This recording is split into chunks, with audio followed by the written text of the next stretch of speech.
You don't notice him at first. He looks like just another traveler standing along a quiet road in the Andes, maybe too still, maybe watching a little too closely.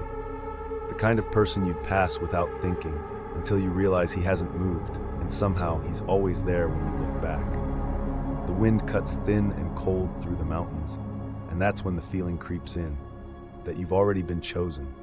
They call him the Pishtaco. High in places like Peru, where the land stretches empty and the paths can leave you completely alone. Stories have been told for generations about something that hunts without looking like a hunter. The legend goes back to the time of the Spanish conquest, when strangers arrived and people began to disappear. Not just killed, taken, drained. Whispers spread that these outsiders weren't after gold alone, but something from the human body itself. Fat. The name comes from a Quechua phrase meaning the one who cuts the throat, and it fits. The Pishtaco doesn't chase or make noise. It waits for isolation, for that moment when there's no one else around.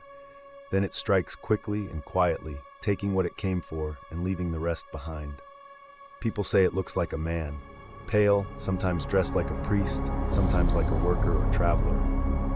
In modern stories, it can look like anyone, someone who blends in just enough to get close. But there's always something wrong. The eyes linger too long, the face shows nothing.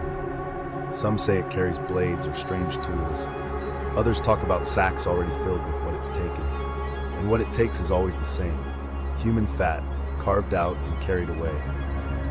The reasons change depending on who tells it. Some say it's sold for medicine or used to grease machines. Others claim it's for rituals or something darker no one fully explains. Over time, the Pishtaco stopped being just a colonial fear and became something more flexible.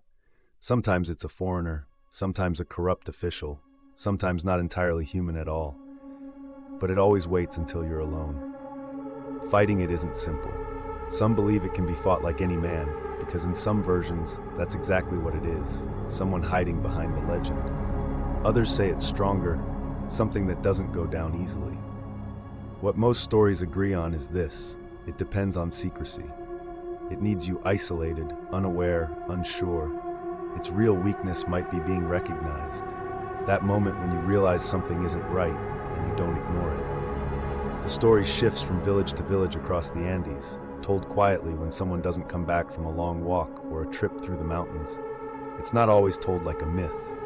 Sometimes it sounds more like a warning passed between people who know the land too well. Don't walk alone. Don't trust too easily.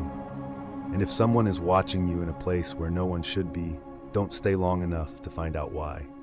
Because the Pishtaco doesn't need to look like a monster. It